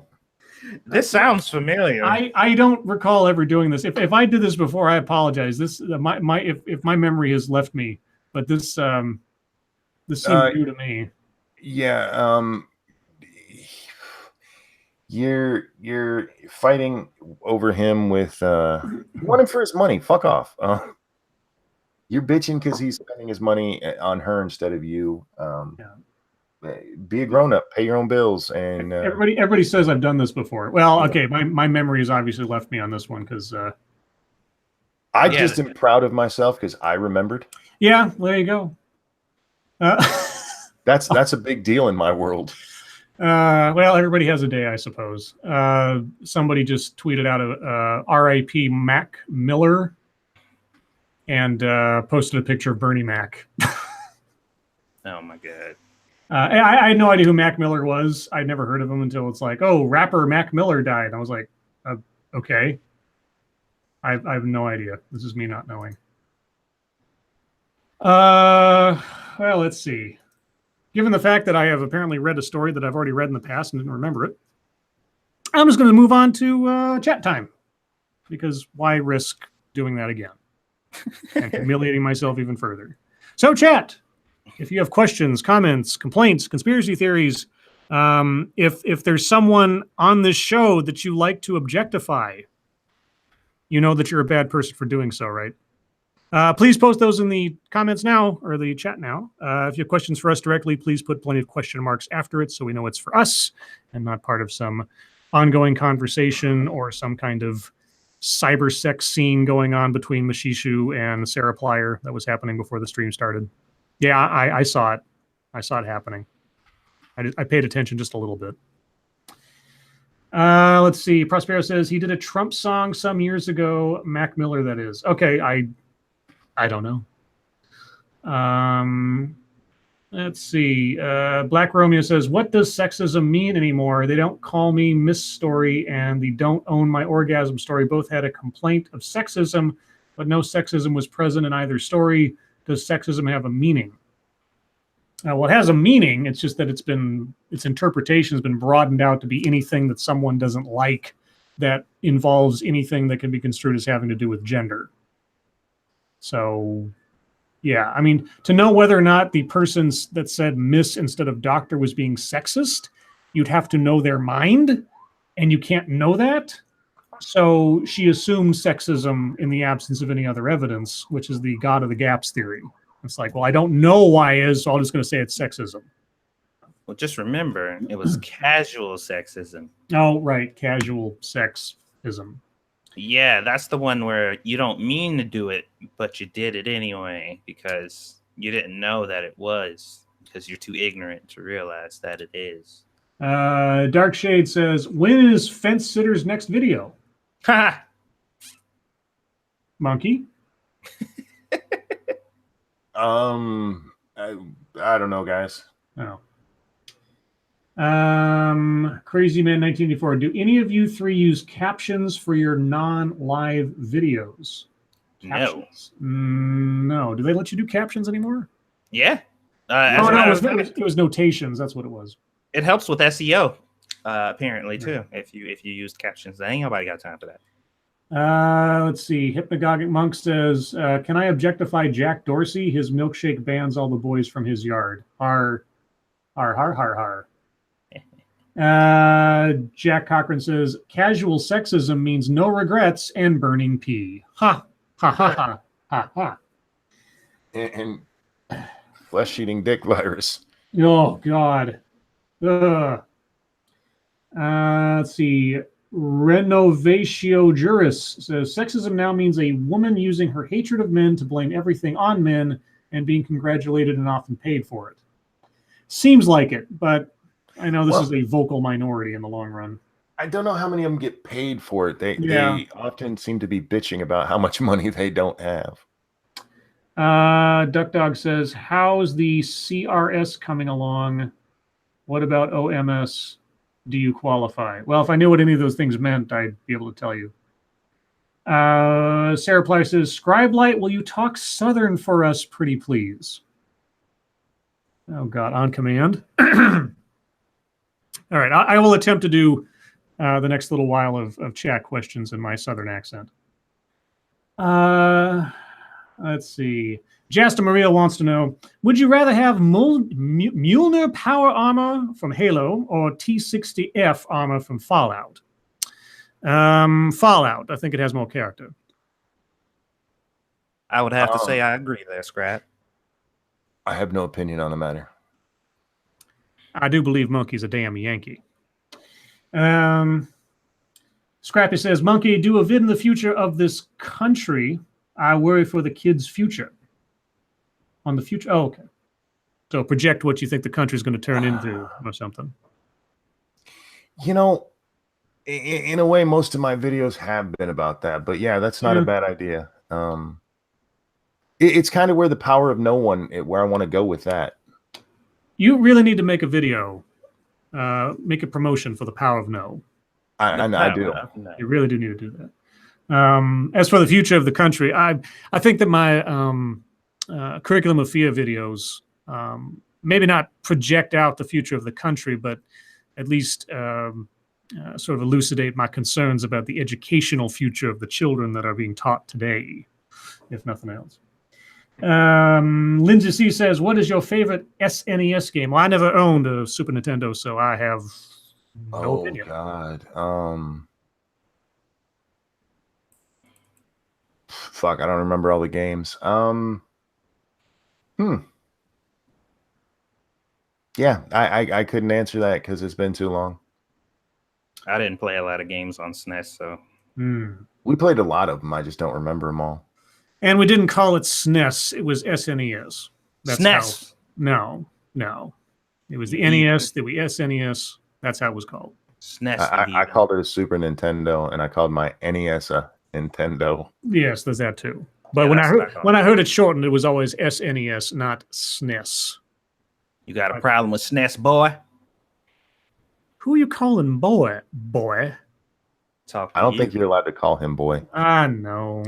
Especially not in a Southern accent. That there's racist. Let's see. Check Your Logic says, while you're speaking in a Southern accent, could you say, Toto, I have a feeling we're not in Kansas anymore. And frankly, my dear, I don't give a damn. Adam Mangold says, Scribe, do you dip fries into your Frosty? Hell no. What do you mean, hell no? I don't want Hell his no. salt. I don't want his salt in my chocolate. Excuse me? Oh, that's just, you have to dip fries in Frosties. Y'all are barbarians. The Magister says, best fantasy game setting, Skyrim, Witcher, or Dragon Age?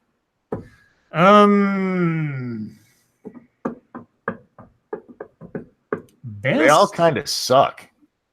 Well, if we're to pick the best of the worst kind of thing, I suppose I like Skyrim better because the number of races and the different politics going on kind of thing, and it's also sort of it is high fantasy, but it feels very down to earth in places too. Although I really do enjoy Dragon Age as a game, but I've never played The Witcher. I have very little experience with The Witcher, but probably Skyrim of those three, just because the Elder Scrolls setting is pretty fleshed out at this point. Yeah. Yeah. Let's see. Check Your Logic said, is Scribe like currently appropriating Southern culture? Yes. Angry Illinoisian says, what is the oldest game system you have owned? The oldest I have owned? Well, I had a Nintendo, an 8-bit Nintendo, so that was probably the earliest I ever had. The earliest one we had in my house was it wasn't Pong, but it was basically the same thing. It was a little console with two little knobs on it, and you played table tennis on the TV. I don't remember what it was called. Long time ago. Satsu. Probably a Super Nintendo was like the oldest I had in my house. Thank you, Prospero58. As a Florida-born child of Virginians that endured 10 years in New England, how much to make you stop? Well, here's my question, Prospero, because this is something that I'm adopting and not something that I was sort of encultured to possess. How am I doing? Do I sound at all legitimate? Because it is. You sound okay. You keep breaking now and then, though. Yeah, well, I'm not. If I was in character, I used to use that was what I used accents for when I was doing my LARPing. And in the absence of having makeup or a mask or a costume, I'd use an accent to sort of differentiate one from the other. And so if I was more focused, I'd probably be doing better. But they just sprung it up on Scribe, so now he like giving his half-ass performance. Yeah, no, right. Peter, I didn't hate The Witcher. He says The Witcher is a cool game. I'm surprised you didn't like it. I haven't played 3 yet. I own it, but I haven't even installed it. Dude, I just haven't played it much. It's not that I don't like it.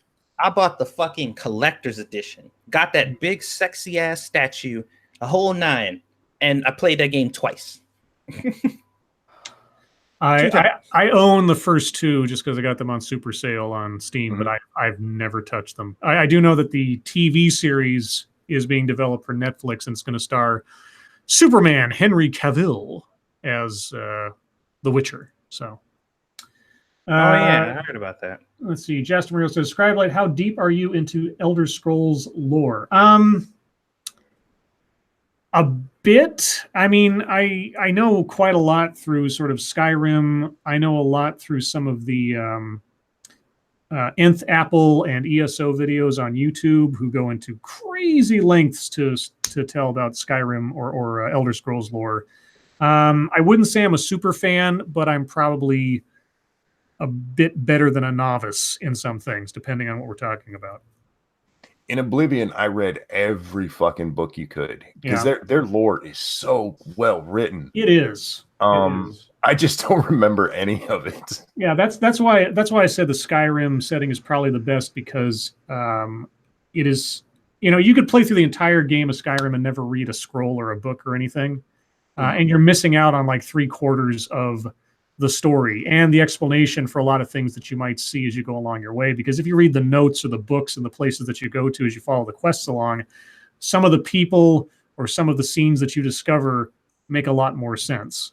If you ever want to know what I'm talking about and some of the theories and things, look up a video about like the legend of Rorikstead or the curse of Rorikstead, because there is so much implied about what's going on in that town if you pay attention to all the details and all the things people are saying that you'll never see if you just kind of run through. But there are people who, they're obsessive players out there who've gone through all the details and sort of constructed this sort of Easter egg story about what's going on in that town and how evil it is. It's really interesting.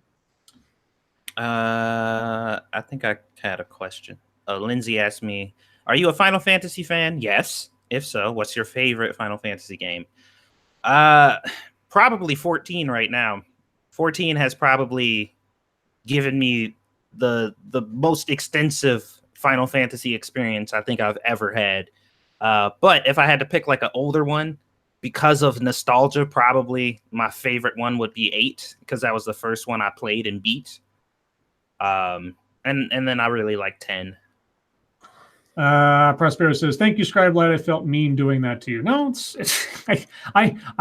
you don't have to apologize for donating money to me. That's fine. I'm happy to oblige here and there. It's no bother to me to either talk in a Southern accent or not. Data Wasteland says, "Scribe Light, a white suit, a mint julep, black string tie, straw hat, and your lady having a bout of the vapors would keep you in character." Oh, I'll have a case of the vapors. Yeah. Let's see. I missed something somebody asked. Ryan Rawlings, Monkey, Wabbajack, or the Mask of Clavicus Vile? I don't know what that means. Oh, those are epic items from Skyrim, or maybe it's Elder Scrolls lore in general, but at least from Skyrim. The Wabbajack is that staff that Sheogorath actually has that like turns people into chickens and things. Oh yeah, I remember that. And when it comes to like game items like that, I know so many have names and shit like that. The only ones I will ever remember is the Master Sword and the Boomerang from. Yes, I don't learn the names of armor and pieces like that. Maybe Frostmourne from World of Warcraft, because it was such a huge part of the lore. Yeah, there you go. Let's see. Point Curation says, "Do you suppose people will romanticize the present year in future days?" No. Good God, I hope not. If so, then the future is a very bleak place. Remember when everything went to shit? Yeah. I mean, if people yearn for the days of President Donald Trump, right. I can't even imagine at what state we're going to be at that point. Oh, God. Let's see. Jack Cochran says, "Which Teenage Mutant Ninja Turtle was the best Teenage Mutant Ninja Turtle?" That was Michelangelo. Leonardo. You like Leonardo? Well, I'm a leader. I kind of, let me revise that slightly. I like Michelangelo's attitude, but I really did like Donatello because he was the gadget guy and made shit. And also in the video game, his weapon had the longest reach, which was always very useful. So Donnie was always my favorite. Shady Grin says, Skylight. Scribe Light, "My favorite story from Skyrim was the Beggar Prince. What was yours?" Oh, you mean like from one of the books? Oh God, I don't know. I probably like the lusty Argonian or whatever. Yeah, those were hilarious. Data Wasteland says, "Scribe Light, try Foghorn Leghorn's voice." No, I'll not even torture myself trying to do that. Scribe Light, ever checked out the Deadlands PnP RPG? I know of it, never checked it out. There's one that was a Kickstarter that, for whatever reason, the guy took like forever to finish, and I guess he's just finished it in the last year or two. And I'm waiting for it to come out on Drive-Thru RPG. It's called The Carcass, and it's about like post-apocalyptic thing, except it's based around you have to protect your tribe. There's some mechanics in there, but it looks really interesting. But apparently, the guy did a Kickstarter for it 2 years ago. Is about a year and a half past when he said he'd have it done. He just finished it, he says, like a month ago.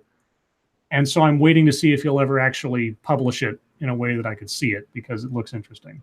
Oh, we have breaking news. Breaking news.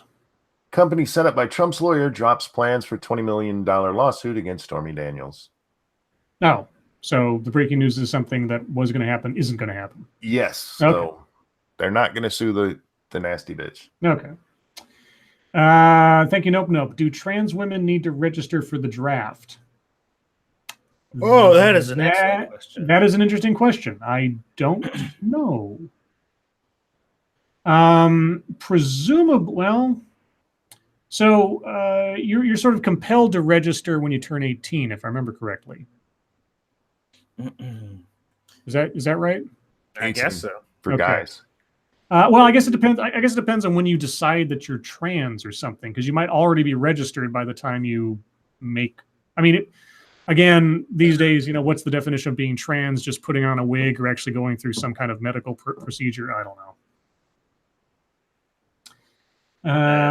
Let's see. Scrappy says, yes, they are still male. Okay. I'd be curious to see someone challenge that. See what happens there. This is why we need the Equal Rights Amendment. Yes. That completely eliminates the issue altogether. Real quick, Peter asked if Little Butt's still hanging with me and Lady Monkey. Nope. Yesterday, her other grandma wanted to hang out with her. She missed her, and so she got her, held her, kept her overnight, and Mom and Dad came home tonight. So she threw her in a car trunk and slammed it shut. She's with Mom, Dad, and Rebecca Rabbit, the cat. Oh. Monk says not compelled, legally required. Okay, I couldn't remember. It was so long ago that I did it. I couldn't remember if it was. I know you were by law had to do it. I didn't know if it was like had to be when you turn 18 or if there was some kind of leeway there. Jack Hocken says those aren't wigs; they're helms of gender endowment. Gee, Scribe Light. Yeah, okay. Scrappy says it has to be from a court ruling that they are legally female. Okay. So you'd have to turn 18 and then have a court declare you not male anymore. Isn't it amazing how that works? That is Equal Rights Amendment. Just pass the Equal Rights Amendment. We'll be fine. I hereby pronounce you female. Let's see. Peter Hades says the like button looks like it needs a little love. You're not kidding. There's 138 of you in watching, and there's only 60 likes. So like half of y'all haven't been nice to me. Guys, I am in a shit ton of pain, and if you want to make me feel better, hit that like button, please. Oh, yeah. Was that wrong? I really am in pain, but yeah. I was trying to. I'm more than happy to have the cripple leverage for me. That's fine. There we go. Let's see. Renove Shojura says yes to the Equal Rights Amendment so that we can see a drop in the 99.7% of male combat deaths. Welcome to 50-50, bitches. Jesus. Let's see. Jenna P says, I'm fine with that. I'm disabled. Well, there you go. You got to vote from another cripple. Scribe Light, can you be declared male by the mail? Sure. I guess. Thank you, Duck Dog. I am nice to no one. GFY. Go fuck yourself. Okay. Well, you don't have to be nice, I guess. But I don't understand why "go fuck yourself" is an insult. I quite enjoy masturbation. Yeah. Let's see. Jack Cochran says he dropped the cripple card, then fell down the stairs. Oh, har. I dropped it as I fell down the stairs, actually. This is when I should sing Fall of the Cripple. Fall of the Cripple. Do. Let's see. Point Curation says, would you accept autistics into the draft or exclude? Oh, how autistic? I mean, autism covers so many things now. It depends. Yeah, I guess it would depend on whether or not they are fit and mentally competent. I mean, I presume the military has standards to determine those things. So as long as they pass that and made the same cut as anybody else, I wouldn't have a problem with it. Could you imagine? Like, autistic like somebody in our audience, I'd have no problem. Autistic like somebody JF would fuck? No. Oh, God. I'm about to say, like, as much as they focus and like hone in on shit or whatever, could you imagine an autistic sniper? Oh, dude. Very exacting. Nobody's alive. Jack Hocker says you should swap those stairs for a ramp or something, Monkey. See, again, if it was open in front of it, that would be great, but it's not. There's a wall there. There's like a 4-foot landing and then a fucking wall. Let's see. I guess the question is, since either of you play Mass Effect Andromeda. I did not finish it. I played a little bit of it, and I hated the changes they made it to it. Okay. I don't care about the story. I never got that far into it, but the changes to the gameplay sucked ass. Okay. It was clearly made more for a fucking console than a computer, and I hate that shit. I guess that answers Jaster's question. Sorry. No, that's fine. You're sorry for answering the question? Oh. Let's see. Autistic Sniper needs to be a username. Gutenberg. What's Gutenberg doing here? Hey, Gutenberg, what's up, bud? Gutenberg. Hope you've been well. Let's see. Jenna says, not for long. One day Monkey will go straight through the wall. Here's the problem. That wall is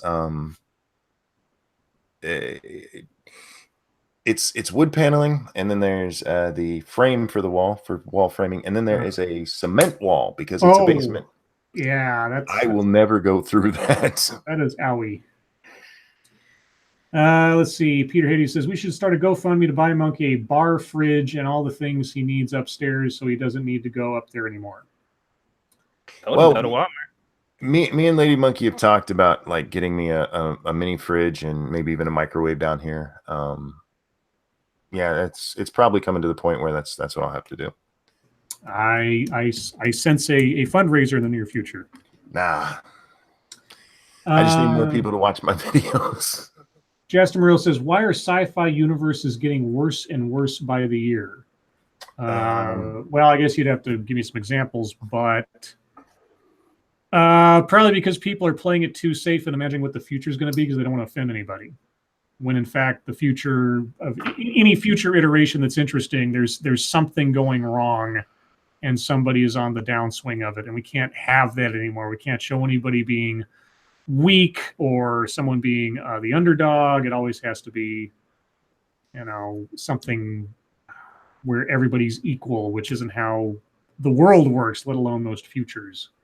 Cryptic said, "Oh, thank you, Cryptic. I'll pay for that." Well, we'll have to see if Monkey's up to that. Well, maybe we'll have a nipple stream, except it'll be Lady Monkey this time, since Monkey can't take it anymore. I knew that was coming, Monk. Them donations gonna triple that day. Oh yeah, it's like who wants to hear a monkey tweak Lady Monkey's nipples? Oh man. Oh, you know what? My wife's birthday's coming up. I'm not tweaking her nipples. Oh, her birthday is Monday. Oh, but I think I have an anniversary tomorrow. No, like wedding anniversary? No, my first video. Oh right. Oh yeah, I forgot. Oh shit, I forgot about that. Me too. I don't know why I just remembered. Oh yeah. Scribe, how did you forget about that? I don't know. Now I feel bad. Why don't you know how long I've been on YouTube? Damn it! I mean, I barely remember. I know that mine is October. I think it's October 11th or 12th, something like that. So I've still got like a month. Well, see, unlike Scribe, I didn't forget. Oh, but that's because I didn't know. That reminds me of like the guy who says, "I have a perfect memory. I never forget anything." And you say, "How would you know if you didn't?" I'm like, "Oh." Thank you. Nope. Sturdy firefighter's pole has multiple uses. Yes. I don't have context unless you're suggesting that's what Monkey uses to get down the stairs, I suppose. Check your logic. You're right. My wedding anniversary was on the 25th. That's right. I know. It was like I thought we already had. Yeah, we did the stream with the 20th wedding anniversary. Yeah, 25 at 25. My memory's all over the place today. Fernandez says bad Scribe light. Yeah, I know. Hey, between the advice column and Monkey's YouTube anniversary, I dropped the ball completely. Tomorrow is that data. That's when I joined, but this account was originally set up for my children so they could watch YouTube. Mm-hmm. I didn't make my first video. Good night, baby doll. Love you. My first video was 2 years ago tomorrow. Magister says steampunk or cyberpunk. I prefer cyberpunk as a genre. We'll see what the game is when it finally comes out, but that's just me. I prefer more of steampunk. I like some of the innovations they come up with that. Mm-hmm. I'm not real into it, but I am fascinated by it. Yeah, I do like the aesthetic of steampunk to a certain extent. I'm just slightly a bigger fan of cyberpunk, just sort of sentimentally because of like William Gibson and games I played when I was a kid. Satsu, do you have a preference? Probably cyberpunk, to be honest, because I don't know a lot about steampunk stuff. Yeah, it's sort of like Jules Verne, Victorian steamwork and gears and clockwork and things. I've seen. I've got a tabletop pen and paper game called Unhallowed Metropolis. That's very steampunk, alternate future where everything's very Victorian and zombies and things. Is interesting. Thank you, Cryptic. Steampunk cosplay women are goddamn hot. It's true. It's true. You get a woman like a Victorian garb with her her chest pushed up, and she's got like some kind of clockwork gauntlet on one hand and everything. Yeah, it looks really kind of cool. I've seen a lot of steampunk-ish anime, and I thought that shit was cool. But at that time, I didn't even know that it had a name. I was just like, "Oh, this is awesome." Data Wasteland says Scribe Light joined October 1st, 2016. Yep, and I put out my first video like 10 days later. So I was already kind of and that was like maybe a couple of weeks or so after my first live stream with Irate Bear. So, I moved quite quickly when I decided to do it. So 9 minutes to go, guys. So we're in the final stretch. Oh God, I'm scrolling through Twitter and I come upon Tess Holiday eating herself again. Oh yeah, I was thinking about that today, and I was just like, there's so much metaphor going on there. Oh yeah, dude, because she started at the crotch, the first place she dug out. Yeah, and like I said yesterday, there's going to come a point, sooner rather than later, where she's either hospitalized or something horrible else happening as a result of her choices. And that video, her sitting there dancing, devouring herself, being glorified on a magazine cover for her weight, is going to be so ironically poignant. It's just. Did you see the Twitter meme that went out? It was a picture of the girl in the bathing suit, and then the picture of Tess Holiday, and said, "One of these has been banned for being unhealthy." Yeah, protein world girl, yeah. Check your logic says. Check your logic says. So when did you guys start Lords of the Night? Well, technically, it started 2 years ago. January something or other. January 2017, thereabouts. Yeah. Because Monkey didn't know how to start a live stream, and I had done it a few times at that point. So I walked him through it one day, and within 2 minutes of him starting his live stream, we had 76 people watching us, just not doing it. It was just the name of the stream was just test stream or something, and yet people were here. Actually, I think I even named it "Don't Watch." Yeah, test stream, don't watch, and it was just me and him on here, just sort of like I'm pointing out to him, like, okay, well, this is what you have to click to get this to happen, and this, that, and the other thing, and that's all it was. And we had people there, and then just about every day after that, I'd be sitting around and I'd get a message from Monkey saying, I'm bored. Want to stream? I'd be like, sure. And we just kibitz for, an hour or something until whatever else. And then it just became a habit. And then Satsu came on one day, and we were going to make it a monthly thing. We were going to call that time of the month. But then Satsu abandoned us for video games. Yeah. Look here. That is exactly what happened. Here. Yeah, that's exactly what happened. And then, so Monkey and I did it off and on for a while, and then SDA joined. And then it was basically a three-way divide for the better part of a year, doing it every night of the week until we decided that we needed at least one night off, and then we turned into the rotation. That's a very sort of compressed history of the show. We didn't come up with a name for it until middle of last year. Yeah. Summer of last year, because it was just sort of like the Monkey stream or something. But then we tried to come up with a name for it, and I think Lords of the Night was probably my suggestion. I have a feeling, because I'm just a vampire freakazoid. I know I named Monkey Lord of Pain. I do remember that part. It took a while to come up with a name for me, because I didn't have one. But. Yeah, we started doing it on each other's, or everybody started doing it on their own channel, and calling it the Monkey Stream didn't make sense anymore. Yeah, that was it. Because we just sort of glom on to Monkey's broadcast because he had the bigger fan base. So like, who's going to watch, me or SDA's? Well, actually, you and SDA are always like, miles above me on subscribership. So I didn't care one way or the other. But let's see. I just got bored and like talking.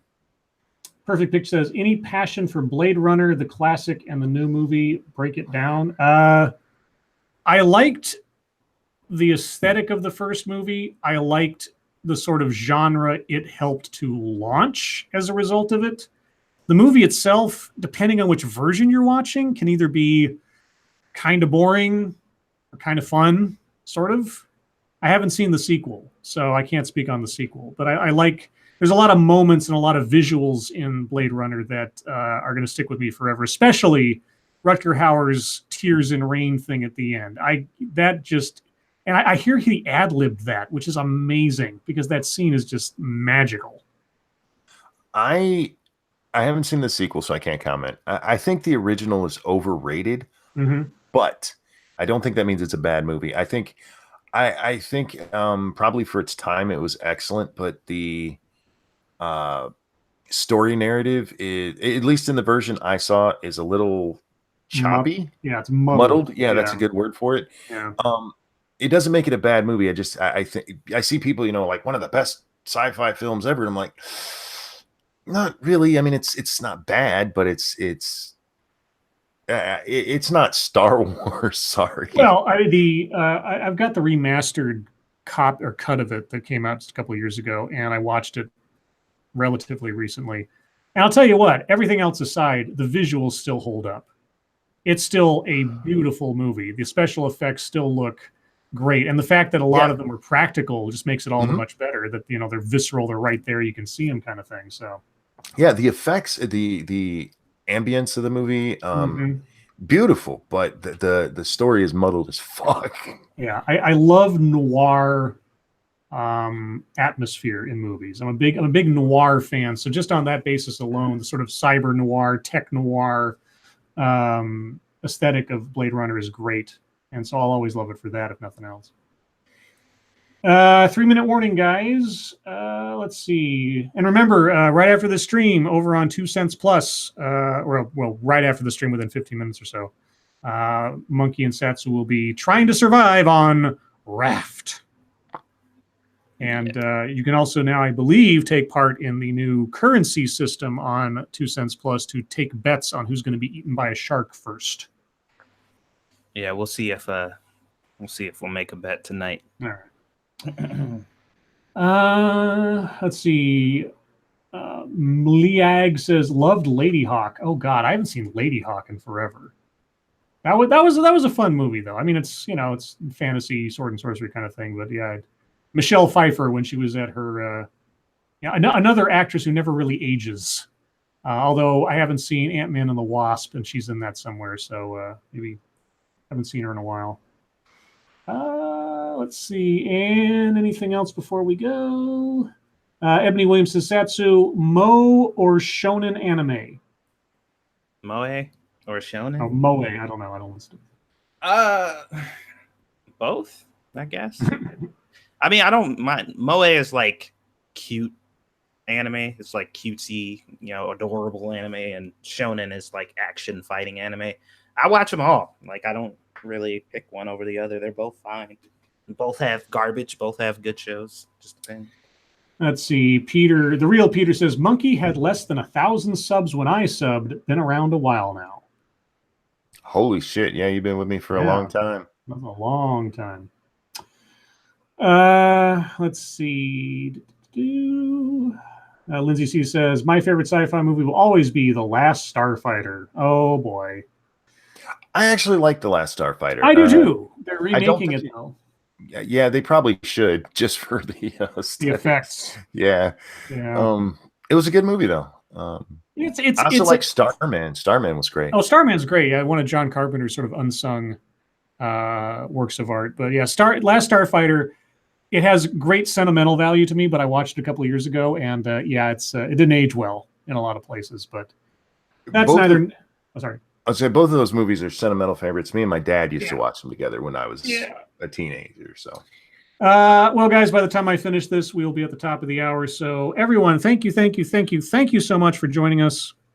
As you always do, you are the best chat